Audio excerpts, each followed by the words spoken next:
The halving of Bitcoin, which will reduce the block reward from 6.25 Bitcoin to 3.125 Bitcoin, is scheduled for later today. This could have a significant impact on the economics of the Bitcoin business, as things have changed significantly since the last supply drop in 2020. The NiceHash countdown shows that the halving, which will reduce the daily supply of new Bitcoins from around 900 to 450, is now only a few hours away. The fourth Bitcoin halving took place in 2024. The others took place in 2012, 2016, and 2020. The NiceHash countdown shows that the halving, which will reduce the daily supply of new Bitcoins from around 900 to 450, is now only a few hours away. The fourth Bitcoin halving took place in 2024. The others took place in 2012, 2016, and 2020. According to Bloomberg data cited by Noel Acheson, Bitcoin analyst and author of the Crypto is Macro Now newsletter.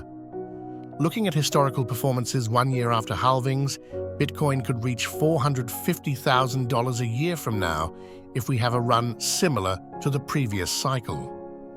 However, based on data from Axios, Acheson found that the price of Bitcoin could reach $350,000 using the previous cycle as a guide, or $1.8 million applying the 2016 cycle performance, giving it a market capitalization of $35 trillion. 0420 update. The network has issued its 840,000th block, the so-called block height, which was pre-programmed by Satoshi Nakamoto, the enigmatic creator of Bitcoin, when the block reward would be halved, and the network successfully executed Bitcoin's fourth halving at around 20 o'clock. Bitcoin miners, who use powerful computers to maintain the network, now receive 3.125 Bitcoin for each block they mine, up from 6.25 Bitcoin just yesterday. The price of Bitcoin held steady in the hours before and after the expected supply disruption.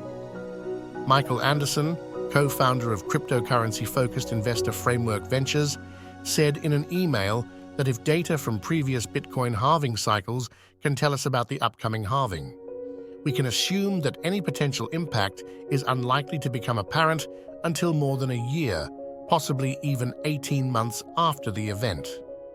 Simply put, while halvings have sometimes attracted a great deal of media attention and served as a timely reminder of the importance of Bitcoin's constrained money supply, they have historically not had an immediate impact on cryptocurrency markets.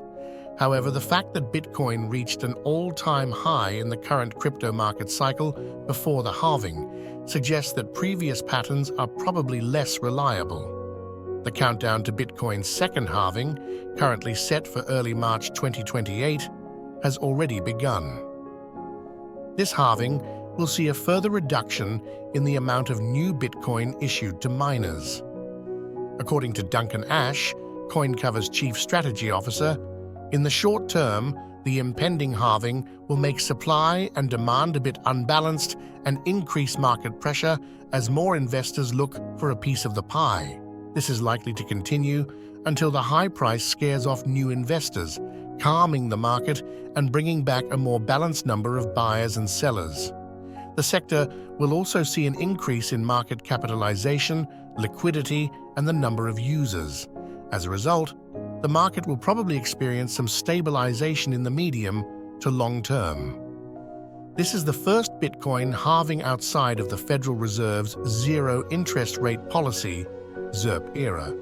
The first halving after China bans its miners from the country in 2021, and the first halving after the highly anticipated launch of Wall Street Bitcoin exchange-traded funds, ETFs. We are currently in a high-inflation, high-interest rate environment, Jeff Hancock, CEO of cryptocurrency software CoinPass, said via email.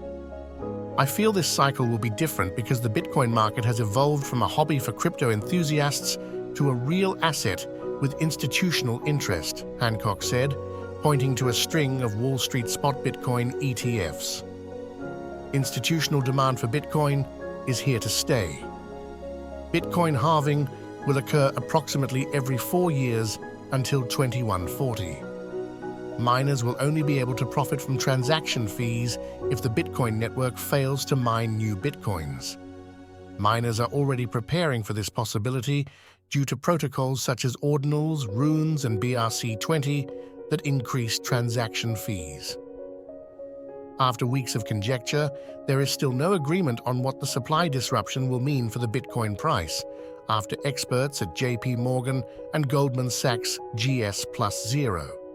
2% GS plus 0. 2% warned this week that the price could fall immediately after the halving. In the past, Bitcoin halvings have been followed by 3 months of price increases in the cryptocurrency.